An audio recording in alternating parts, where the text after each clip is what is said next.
Assalamualaikum dan salam sejahtera semua. Selamat datang ke podcast Sembang Santai TVPSS ELC2 Channel SK dan Kota 2. Tempat kita sembang santai tapi penuh dengan isi. Saya, Nur Adin Maulida, host anda untuk episod kali ini. Hari ini, topik kita memang sangat menarik, iaitu dari sekolah ke dunia. Pengalaman Cikgu Faiz ke China. Hai Cikgu. Hai. Cikgu sihat? Alhamdulillah sihat. Saya ada soalan. Banyak. Berapa banyak? 4. Sikit. 8. 8 banyak. Good. Okey. Macam mana Cikgu Faiz mula menceburi bidang pengadilan futsal sehingga dapat peluang di kejohanan antarabangsa? Okey, so macam mana cikgu start lah? So basically macam mana cikgu start? Okey, so cikgu start dengan ke pengadilan dulu lah, bukan futsal lagi . So ke pengadilan cikgu start pada umur 14 tahun. Tingkatan 2 cikgu start. So macam mana cikgu start? Cikgu yang mengajar cikgu waktu tu, even masih sekarang masih mengajar lagi dia. Kalau dia tengok podcast kita ni mungkin Cikgu Abdul Rahim Abdullah nama dia. Dia yang bawa cikgu, setiap petang dia ambil cikgu di rumah. Dia cakap, dia mula dengan Faing, hang ni main bola pun tak pandai. Dia kata macam tu lah. Hang main bola tak pandai, je ikut cikgu lah buat referee. So cikgu pun ikut dia, follow dia setiap petang. Bawa ambil ke rumah, pergi training, pergi friendly match. So daripada situ dapat minat. Kemudian cikgu involve dengan bola sepak dulu. Selepas dengan bola sepak, baru cikgu beralih ke futsal pada tahun 2018. Itulah permulaannya. Sampai sekarang, cikgu masih dalam futsal dan alhamdulillah diberi kesempatan untuk ke peringkat antarabangsa tahun ketiga. Wow, amazing. Semula-mula jadi pengadil, dia rasa tak gugup ke takut buat silap ke? Gugup sampai sekarang, gugup. Bukan first time je, sampai sekarang.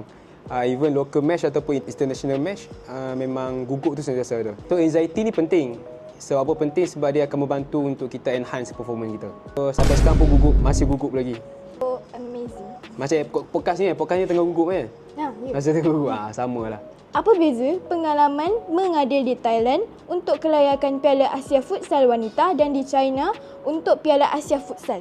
So untuk tahun ni, cikgu terlibat dengan 2 program di bawah ASEAN Football Confederation. Pertama bulan Januari di Bangkok, Thailand untuk kejohanan kelayakan Piala Asia Wanita. Dan bulan 5 baru ni, cikgu di China, Wuhan, bulan 5 untuk Piala Asia. Beza tu kan? Beza dia pertama dari segi intensity game lah. Intensity game maksudnya untuk tournament di bulan 5 tu intensity dia lebih tinggi daripada bulan 1 sebab bulan 1 tu kelayakan. Maksudnya daripada bulan 1 tersebut kelayakan tim yang layak saja akan pergi ke bulan 5. So terpilih. Jadi intensity game, pattern of play semua berbeza lah.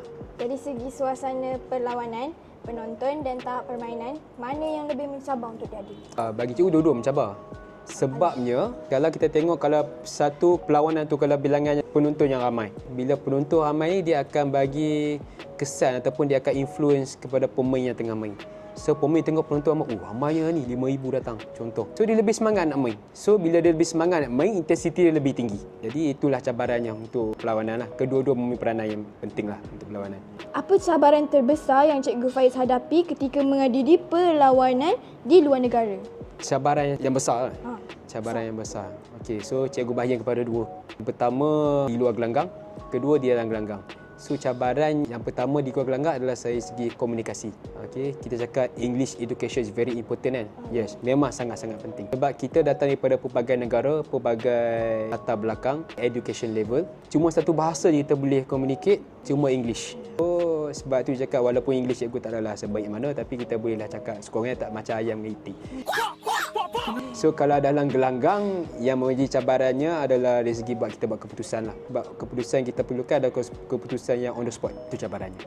Ada tak situasi yang betul-betul menguji kesabaran atau fokus cikgu masa bertugas? Oh, ada. So antara situasinya kita panggil mass confrontation ataupun mudah nak difahami gaduh lah. Bergaduh, player sama player, match official sama player, pelbagai. Bergaduh ni sampai ada tahap free for all. Free for all ni maksud kita tak boleh nak kawal. Dengan penontonnya masuk, dengan pegawai teknikalnya masuk, dengan pemain lagi. So itu cabaran yang paling besar. Ada tak peristiwa lucu, unik atau dramatik yang berlaku menghadiri perlawanan? Ada. Yang lucunya cikgu pernah bawa kasut sebelah lain. Macam mana tu? So biasanya cikgu akan pergi game, cikgu akan bawa 2 pasang kasut. Kita akan spare untuk 2 pasang kasut in case tengah game dan sebagainya kasut koyak. So kita ada spare. So hari tu cikgu tak pasti kena angin apa. So sebelah kasut lain, sebelah kasut lain. So nak pakai nampak macam badut. So ada option yang cikgu ada, pakai sport shoe yang cikgu bawa. Kebetulan sport shoe tu pun warna hitam. Nak marah diri sendiri yang salah kan. Macam mana? Kalau boleh putar balik masa, momen tu cikgu nak ulang ke nak elak? Tak nak, elak lah.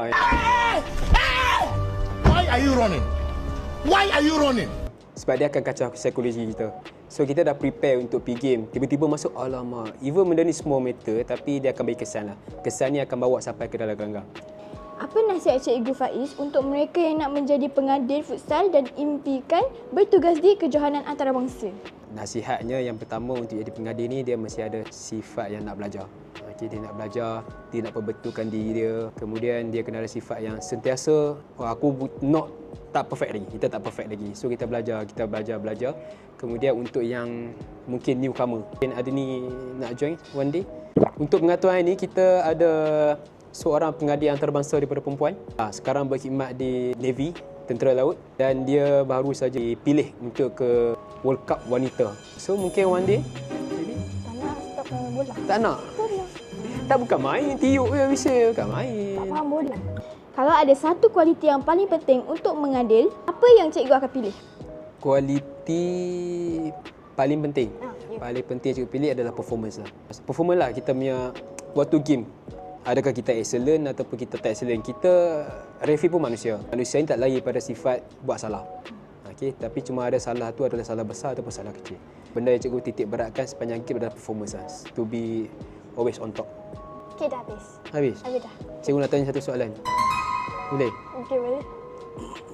Kalau diberi peluang untuk jadi pengadil. Tanya. No. tak tanya lagi. Kalau diberi peluang untuk jadi pengadil. Nak pengadil bola sepak ke pengadil futsal? Dulu tak faham. Saya cikgu cadangkan awak jadi pengadil futsal. Sebab apa?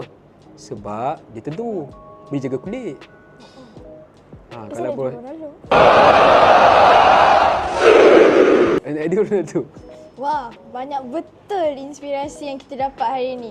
Terima kasih tak terhingga kepada Cikgu Faiz atas perkongsian pengalaman yang penuh semangat dan motivasi. Untuk semua pendengar, ingat ya, kejayaan bukan datang sekejap mata. Ia bermula dengan usaha, disiplin dan semangat juang, sama ada di dalam kelas atau di padang. Jangan lupa follow dan subscribe saluran TV PSS ELC2 Channel SK dan Kota 2 untuk episod-episod menarik yang seterusnya. Saya Nur Adini Maulida undur diri dulu. Jumpa lagi di episod akan datang. Bye-bye. Terima kasih. Terima kasih.